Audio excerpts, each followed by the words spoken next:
स्क्रीनवर जे तुम्हाला दिसत आहे ना त्याला नोज ब्लिडिंग असं म्हणतात, तेव्हा नाकातून असं रक्त येतं. ते कारण काय आहेत? उष्णतेमुळे सुद्धा हे होऊ शकतं, सर्दी असेल तरी होऊ शकतं आणि हाय बीपीमुळे सुद्धा होऊ शकतं.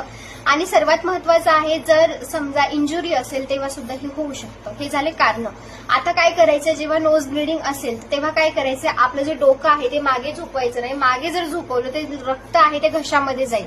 तर काय करायचं, सर्वप्रथम आपलं डोकं आहे ते समोर झुकवायचं आणि डोक्यावर आईस असं लावायचं, जेणेकरून आपले जे वेसल्स आहेत ते आकुंचन पावतात आणि रक्त तिथेच थांबतं. जरी 10-15 मिनिटांनंतर सुद्धा रक्त थांबत नसेल तर डॉक्टरांकडे जा आणि भेट द्या. जे पण टेस्ट आहे ते करून घ्या. कारण की जर तुम्ही स्वतःची काळजी नाही घेतली ना तर तो डॉक्टर सुद्धा काही करू शकणार नाही. ते तुम्हाला स्वतः डिसाईड करायचं आणि त्यांच्याकडे जाऊन स्वतःची टेस्ट करायची आहे. आता सर्वात महत्वाचं आहे की तुम्ही काळजी जर घेसाल ना तरच खूप बेटर आहे.